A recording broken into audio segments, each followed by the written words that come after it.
Hello guys, welcome back to my channel. আশা করি তোমরা ভালো আছো আর আমরাও কিন্তু অনেক ভালো আছি।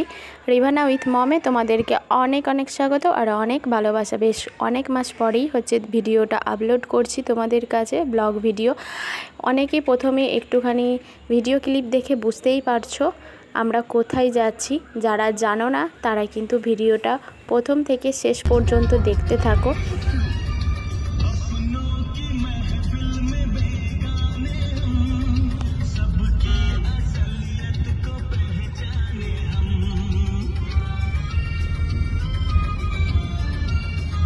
সকাল 8টার সময় আমরা বাড়ি থেকে বেরিয়েছিলাম আর কিছু কিন্তু খাওয়া দাওয়া করিনি, যে কারণে আমাদের একটা অনেক বড় অসুবিধা হয়েছিল। তো সেটা আমি পরে বলবো তোমাদেরকে। তো এখানে আমি, তোমাদের দাদা ভাই, রিভানা আর ভাই সবাই মিলে আমরা বেরিয়ে পড়েছিলাম। প্রায় 9:30টার দিক করে আমরা বর্ধমান ঢুকে পড়েছিলাম। বাঘ এখানে কোথাও তুমি দেখতে পাবে? বাঘ চিড়িয়াখানায় দেখবে। আছে তো, বাঘের জন্য চিড়িয়াখানা আছে।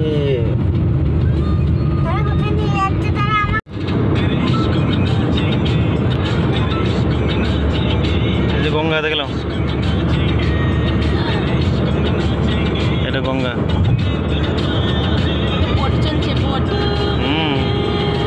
কলকাতা ঢুকতে আমাদের কিন্তু প্রায় 12:30টার মতো বেজে গিয়েছিল। আর এখন আমরা চিড়িয়াখানা ঢুকবো, সেই জন্য এখানেতে তোমাদের দাদাভাই একটু টিকিটগুলো কেটে নিচ্ছে। তো সেই জন্য আমরা রিভানারা সবাই দাঁড়িয়েছিলাম। আর দেখো আমরা কিন্তু চলে এসেছি চিড়িয়াখানার মধ্যে। আমি প্রথমবার কলকাতা এসেছি, তোমাদের দাদাভাই এর আগে যদিও অনেকবার এসেছিল কলকাতা। আর এখন যেহেতু ফ্যামিলির সাথে গেছে তাই অনেকটাই পরিবর্তন, সব কিছু দেখে বলছে আমি যখন এসেছিলাম অনেক কিছুই পরিবর্তন লাগছে এখন দেখে।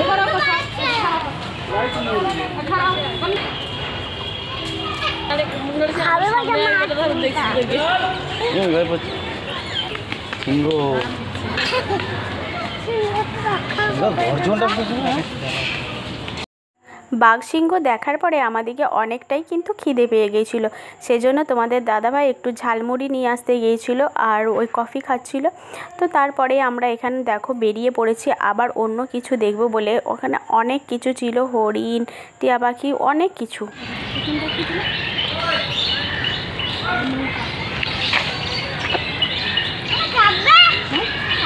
নৌকায় চাপবে তুমি?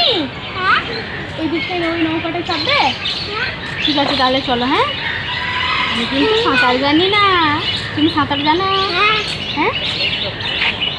গল্প করতে করতে তোমাদেরকে তো বলাই হলো না এখন আমরা কোন জায়গায় আছি। এখন আমরা আলিপুর, কলকাতার আলিপুরের চিড়িয়াখানাতে রয়েছি। এখানে অনেক কিছু দেখতে পাচ্ছি আমরা, তো যেটা বর্ধমানের থেকেও দ্বিগুণ বেশি ছিল। তো এত কিছু দেখেছি মানে কি বলবো তোমাদেরকে, সবটাই ক্যামেরাবন্দি করা সম্ভব ছিল না।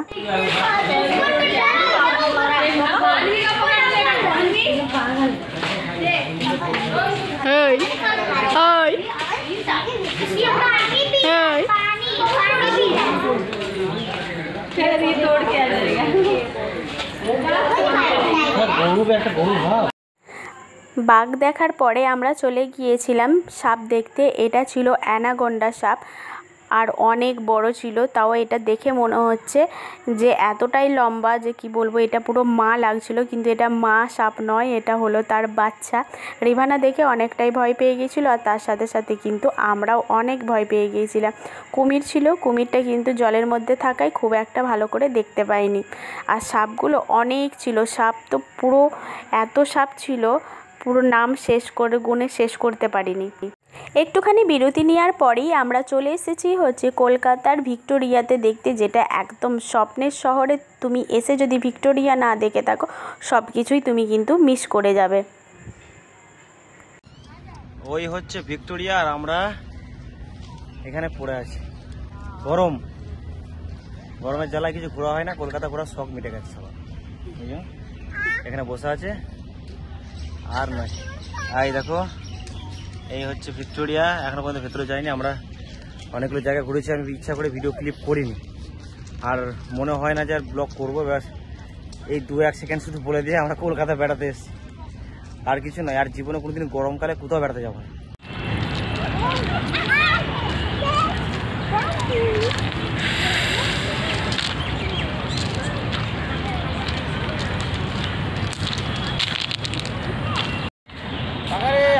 এই তাকাই দিকে তাকা।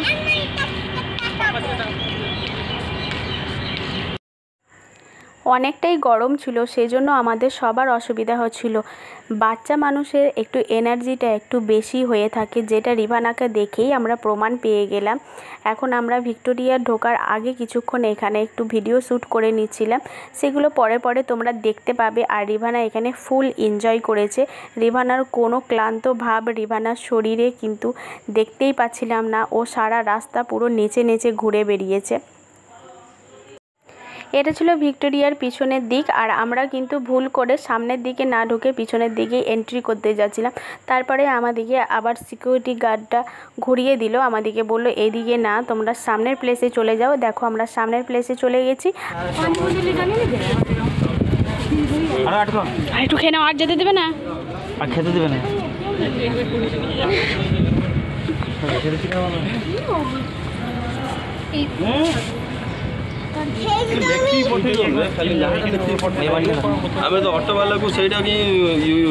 আমি আর রিভানা একটু আগেই ঢুকে পড়েছিলাম, এরপর ভাইয়ের চেকিং চলছে, তারপরে ভাই ঢুকে পড়লো। আর এই যে আমরা এখন ভিক্টোরিয়ার মধ্যে রয়েছি, দেখো কতটা সুন্দর জায়গা। তো এখানে আমাদেরকে অনেক ভালো লাগছিল।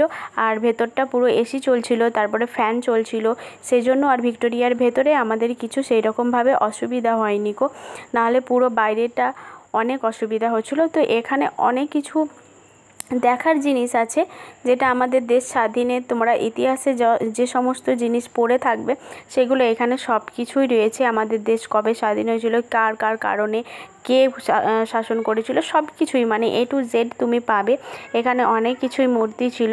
তো আমি বেশিরভাগ সময় রিভানাকে নিয়ে একটু ব্যস্ত হয়ে পড়েছিলাম, যে কারণে আমার অনেক কিছু আমি ভিডিও করিনি গো, যেটা সেই মুহূর্তে সম্ভব ছিল না। তাই যেটুকু পেরেছি তোমাদের সামনে তুলে ধরেছি। দেখো, আশা করি ভালো লাগবে। তো এখানে কিছুক্ষণ রেস্ট করে নিচ্ছিলাম রিভানা, আমি। আর রিভানার হাতে যেটা দেখতে পাচ্ছ এইটা না রিভানার নয়, অন্যটা একটা ছিল। তো রিভানার ওটা হারিয়ে যাওয়াতে রিভানা কিন্তু এখানে এসে ভিক্টোরিয়ার মধ্যেই আবার এটা একটা পেয়ে গেছে। তো এখানে অনেক বড় বড় বন্দুক ছিল, রিভানাকে দেখাচ্ছিলাম যে কত বড় বড় বন্দুক আছে দেখো। তারপরে আমাদের দেশের পতাকা ছিল, যেটা তোমাদেরকে আমি এক্ষুনি দেখাবো যে আমাদের দেশের পতাকা আগে কীরকম ছিল। দেখো, এটা ছিল আমাদের ভারতের পতাকা। আর এখানে দেখো কত ছোট ছোট রিভলভার রয়েছে, বন্দুক রয়েছে, তারপর গুলি রয়েছে, কত কিছু রয়েছে। তো আমি যদিও এইগুলো সেরকমভাবে মন দিয়ে পড়তে পারছিলাম না, সবটাই রিভানার জন্য। এটা ছিল আজাদ হিন্দের পতাকা, দেখে নাও সবাই, যারা দেখোনি তারা কিন্তু দেখে নাও। আর ভিক্টোরিয়ার মধ্যে এটাও একটা অন্য একটা দেশের পতাকা, সেটা আমি এই মুহূর্তে নামটা মনে করতে পারছি না। আর এই যে ভাইয়ের পিছনে যেটা দেখতে পাচ্ছ সেটা হচ্ছে লাল কেল্লা। তো এখানে ভাই আর রিভানা দুজনে মিলে কী যে বলছিল আমি কিছু বুঝতে পারছিলাম না। 2 ঘন্টা ভিক্টোরিয়াতে থাকার পরে আমরা এখন বেরিয়ে পড়েছি। আমরা গাড়িটা একটু পার্কিংয়ে রাখা ছিল, সেজন্য আমরা রাস্তার মধ্যে একটু দাঁড়িয়েছিলাম। আর এতটাই গরম ছিল, দেখো তোমাদের দাদাভাই কী হারে ঘেমে যাচ্ছে। বাড়ি যাওয়ার পথে আমরা রওনা দিয়ে দিলাম। এখন রিভানা, আমি, তোমাদের দাদাভাই দেখো কিভাবে বসে রয়েছে। আর রিভানা এখনও পুরো এটা বেলুনটা ফুলেই যাচ্ছে। তো যাই হোক, আমরা এখন বাড়ি চলে যাচ্ছি। বাড়ি যাওয়ার আগে আমরা একটু খাওয়া দাওয়া সেরে নিয়েছিলাম, তারপরেই কিন্তু আমরা বাড়ি যাওয়ার পথে। আর তোমাদের দাদাভাইয়ের শরীরটা হঠাৎ করেই খারাপ করেছিল, বাইরে অনেকটাই বৃষ্টি পড়ছিল, যেটা আমাদের গাড়ির কাঁচ দেখেই বুঝতে পারছো। তোমাদের দাদাভাইয়ের হঠাৎ করেই মাথা ব্যথা আরম্ভ হয়, তারপরে বমি হয়। আর বমি করার পরেই এতটাই তার শরীর খারাপ হয়ে গিয়েছিল যে কোনো কিছু বলার নেই। তো এখানে বাড়ির জন্য কিছু ল্যাংচা নিয়ে নিয়েছিলাম। আর তোমাদের দাদাভাই বমি করছিল, খুব কষ্ট হচ্ছিল দেখে। ওর এতটা শরীর খারাপ কখনো দেখিনি। তো তাই ভিডিওটা এখানেই শেষ করছি। চলো, বাই বাই।